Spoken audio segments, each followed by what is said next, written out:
Question number 3, एक दे रखा है समान चतुर्भुज एबीसीडी, क्या है समान चतुर्भुज दे रखा है। इसने कहा डीसी भुजा पर तो है बिंदु P और एडी पर क्या बिंदु है आपके Q। तो हमें सिद्ध करना है एरिया ऑफ एपीबी बराबर होगा एरिया ऑफ बीक्यूसी। ये करना है हमें सिद्ध। एपीबी कहां पर है आपकी, ये रहा एपीबी, पहले ये लेंगे। अब ये त्रिभुज एक ही आधार और समांतर रेखाओं के मध्य है, इसका मतलब क्या हुआ, ये वाला त्रिभुज इस चतुर्भुज का क्या होगा आपके आधा होगा। तो देखो उत्पत्ति में हम यही लाइन लिखेंगे, ऊपर में नंबर कौन सा लिखेंगे हम, नंबर 1 के नंबर 2 है ऊपर में नंबर 2 क्या है, एक ही आधार एवं समांतर रेखाओं के मध्य, समांतर रेखाओं के मध्य बना त्रिभुज क्या होता है आपके समांतर चतुर्भुज का आधा होता है।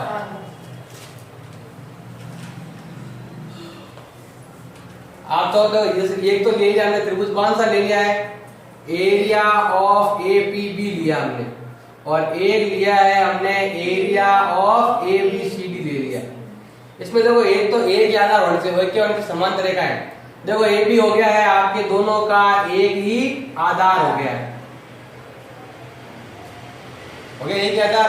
ए भी आधार इस त्रिभुज का भी है और ए भी आधार इस चतुर्भुज का भी है, और ये रेखा क्या है आपके समांतर, और साथ में ए भी समांतर क्या है डीसी।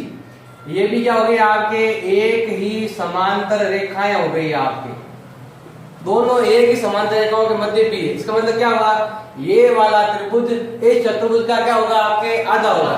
तो हम लिखेंगे एरिया ऑफ एपीबी बराबर होगा 1/2 एरिया ऑफ क्या हो जाएगा एबीसीडी। अब इसी प्रकार देखो इधर से बोल लो और इधर से बीसी क्या हो गया आपके एक ही आधार, और रेखाएं भी क्या हो गई है आपके समांतर। ये दोनों रेखाएं क्या है समांतर भी है ये दोनों, और साथ में एक आधार, ये आधार इसका भी है और इस चतुर्भुज का भी आधार यही है और त्रिभुज का भी आधार यही है। तो हम तो क्या लिखेंगे हम, इसी प्रकार एरिया ऑफ क्या हो गया आपके बीसीक्यू, जो यहाँ नाम देगा बीक्यूसी है तो बीक्यूसी लिखो, एरिया ऑफ बीक्यूसी बराबर होगा 1/2 एरिया ऑफ एबीसीडी। अब ये तो मानेंगे समीकरण नंबर 1, ये हो जाएगा समीकरण नंबर 2। हम लिखेंगे समीकरण नंबर 1 व 2 से। अब ये दोनों बराबर, ये दोनों भी बराबर, तो ये दोनों भी क्या होंगे आपके बराबर, तो हो जाएगा एरिया ऑफ एपीबी बराबर होगा एरिया ऑफ बीक्यूसी। यस। अब ये क्वेश्चन नंबर 4, क्वेश्चन नंबर 4 में क्या दे रखा है, ये क्या है आपके एक समांतर चतुर्भुज है। इसने पूछा है कि इस त्रिभुज का और ये त्रिभुज, ये दोनों का योग से बराबर होता है इस पूरे का आधा, और इस दोनों की, अब ये दोनों भी क्या है इस पूरे क्या होते हैं आधा होता है। ये क्या करना है हमें सिद्ध करना है, और फिर ये दोनों और ये दोनों क्या है आपके बराबर, ये भी क्या करना है आपको सिद्ध करना है। तो हम क्या करेंगे, सबसे पहले रचना करेंगे। क्या करेंगे हम, पहले इधर से रेखा खींचेंगे समांतर, इस पॉइंट P से निकलनी चाहिए ये रेखा, और ये रेखा क्या है आपके समांतर। जैसे नाम दे दिया मैंने, यहाँ तो P है दे रेखा, तो यहाँ ले लो आप, जैसे ABCD आ गया तो क्या ले लेंगे हम यहाँ पर E और F ले लेंगे। ऐसे भी आप इधर भी खींचेंगे, ये रेखा और ये रेखा क्या है आपके समांतर। क्या नाम है आपके, GH नाम दे दो, EF आ गया। अब क्या ले लेंगे हम GH ले लेंगे। हमने क्या क्या लिखा है, EF समांतर क्या है आपके AD, और समांतर क्या है देखो, ये जो रेखा समांतर है आप इसके भी समांतर है और BC के भी समांतर है, और ये जो हमने रेखा खींची है GH वो भी समांतर है आपके AB के भी है और CD के भी है। अब देखो इधर भी समांतर और इधर भी क्या है, तो ये रेखा है इधर भी समांतर है और इधर भी समांतर। इधर क्यों है, क्योंकि ये क्या है आपके समान चतुर्भुज है। जब यहाँ भी समांतर हो ऐसे भी समांतर, का मतलब क्या हुआ, ये क्या है एक समांतर चतुर्भुज है, ये भी क्या है समांतर चतुर्भुज है, ये वाला भी समांतर चतुर्भुज और ये वाला भी आपके समांतर चतुर्भुज होगा। देखो क्या लिखोगे रचना से, सबके नाम लिख सकते हो आप। क्या नाम लिखोगे? देखो इसका नाम क्या लिखोगे? ए बी, क्या नाम? ए डी एफ ई, एक क्या है? समांतर चतुर्भुज। यहाँ से पूरा नाम लो, A B D F E हो गया। अब ये वाला लिख दो, बी सी एफ ई, और क्या हो जाएगा ये वाला? C D G H. इसी प्रकार आपके क्या नाम है? ए बी एच जी, सभी क्या है आपके? समांतर चतुर्भुज। अब कारण क्या लिखोगे? क्योंकि इसकी सम्मुख भुजाएं क्या है आपके? समांतर। अब कारण लिखोगे क्योंकि इसकी क्या है आपके? सम्मुख भुजाएं क्या है? समांतर। सम्मुख भुजाएं परस्पर समांतर है। क्या है दोनों ही? परस्पर समांतर। जैसे हम रचना की थी, इधर समांतर, इधर से भी समांतर। अब ऐसा हो गया, चारों समांतर हो गए। अब चारों के क्या करेंगे? देखो सबसे पहले हमने ये नाम लेंगे। ये वाला जो आपके, देखो ये पहले ये वाले, सबसे पहले ये त्रिभुज और ये बड़ा वाला, इसका नाम क्या है आपके? एपीडी। ये हमें ये लेना है, एबीपी लेना है पहले। तो एबीपी कहाँ पे आया हुआ आपके? ये रहा। ये जो त्रिभुज है और ये चतुर्भुज लेंगे। तो सबसे पहले क्या लेंगे हम? एरिया ऑफ एपीबी एवं, और दूसरा क्या नाम लेंगे बताओ? एबीएचजी से।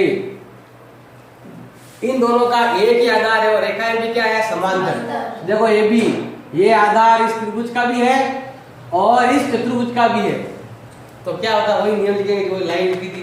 एक ही आधार और समांतर रेखाओं के मध्य बना त्रिभुज। चतुर्भुज क्या होता है? आधा होता है, ऊपर में नंबर 2। तो क्या लिखेंगे हम यहाँ पर? एरिया ऑफ एपीबी बराबर होगा 1/2 एरिया ऑफ एबीएचजी। जो हमने नाम लिखे वही, ये रहा एबीएचजी और ये रहा त्रिभुज आपके। ये हो जाएगा आपके समीकरण नंबर क्या हो गया? 1। और आप चाहो क्यों हुआ ये? आप चाहो तो लिखो ऊपर में नंबर 2। और या क्या लिख सकते हो आप? पूरी लाइन लिखो, नहीं तो ऊपर में नंबर 2 लिखो, ठीक है, नहीं तो पूरी लाइन लिखो। या एक बार तो लिख ही देंगे लाइन, कहीं लास्ट में लिखो, आगे लिखो, ऊपर लिखो, कहीं भी एक लाइन लिख दो। अब देखो आप दूसरा नाम क्या दे रखा? पीसीडी। तो हम क्या लेंगे? Area of PCD. अब पीसीडी है किसमें? इसमें है पीसीडी। तो चतुर्भुज कौन सा लेंगे हम? ये वाला लेंगे, CDGH। हम क्या लेंगे? हम एरिया ऑफ CDGH लेंगे। बराबर क्या होगा? एरिया ऑफ, एक तो ये पीसीडी और एक ये एरिया ऑफ पीसीडी बराबर होगा 1/2 एरिया ऑफ क्या नाम है? CDGH। वही समीकरण नंबर 2 और ऊपर में नंबर भी 2। अब तीसरा नाम यहां से लेंगे, एपीडी और पीबीसी। पहले क्या लेंगे हम? एरिया। इसी प्रकार लिख दो, इतने वाले को यही लिख दो, इसी प्रकार। अब एक तो हुआ एपीडी, तो क्या लिखेंगे हम? एरिया ऑफ एपीडी बराबर होगा 1/2। अब एपीडी आता है किसमें? एपीडी कहां पर है आपके? ये वाला एपीडी। ये कहां आता है? इस चतुर्भुज के अंदर। एडी वाला कौन सा? ये रहा, एडीएफई।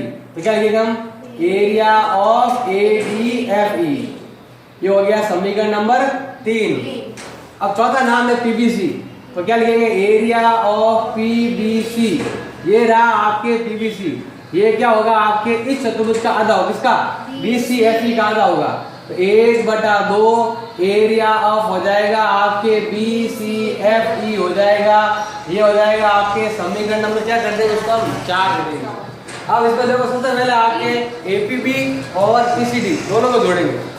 ठीक है, समीकरण 1 2 3 4 कंप्लीट हो गए। 3 यहाँ हो गया, चौथा ये हो गया। अब चारों लिखने के बाद क्या करना है? सबसे पहले इसने कहा एपीबी और पीसीडी को जोड़ो, जोड़ दो। एपीबी किसमें है? नंबर 1 में और नंबर 2 में। क्या लिए हम?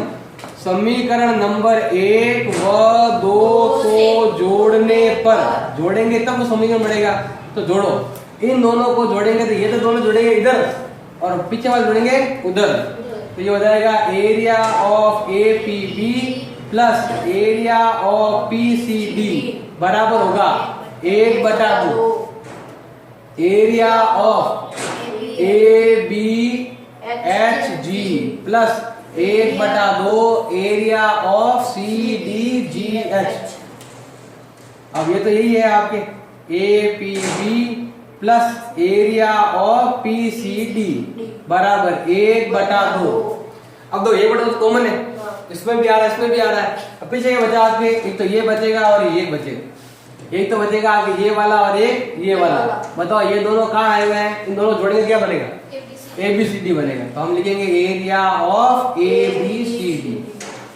अब इसी प्रकार क्या लिखोगे आप, इसी प्रकार अब इन दोनों त्रिभुजों को जोड़ेंगे, किसको, इन दोनों नाम को, क्या नाम है, area of A P D और एरिया ऑफ पीबीसी को जोड़ेंगे। वो भी क्या आएगा आपके पूरे का आधा आएगा सेम। तो क्या आएगा आपके 1/2 एरिया ऑफ एबीसीडी आएगा। ये दोनों बराबर, ये दोनों बराबर, तो ये दोनों भी क्या होंगे आपके बराबर। तो क्या लिखेंगे, जैसे समीकरण नंबर दे दिया 5, ये हो गया समीकरण नंबर 6। अब लिखेंगे समीकरण नंबर 5 व 6 से ये दोनों बराबर, तो ये दोनों भी क्या होंगे बराबर। Area of A P B plus area of P C D, या ये पहले लिख लो, कोई पहले लिखो, फर्क नहीं पड़ने वाला। बराबर क्या होगा आपके, या ये लिख दो, या ऐसे लिख दो कि समीकरण नंबर 5 का मान समीकरण नंबर 6 में लिखना है। पर जैसे दे रखा है area of A P D plus area of P B C बराबर, देखो इसका मान क्या होता है, इसका मान क्या है, सामने क्या लिखा हुआ है, इसका मान क्या है, area of A P B plus area of P C D. ये हटाएंगे क्योंकि इसका मान इसके सामने लिख रखा है, वो हम यहाँ लिख देंगे। लिख सकते हो समीकरण नंबर 6 का मान समीकरण नंबर 5 में रखना है। पर अब देखो ये वाला हो गया पहला उत्तर आपके, और ये हो गया आपके दूसरा उत्तर, दोनों उत्तर आ गए।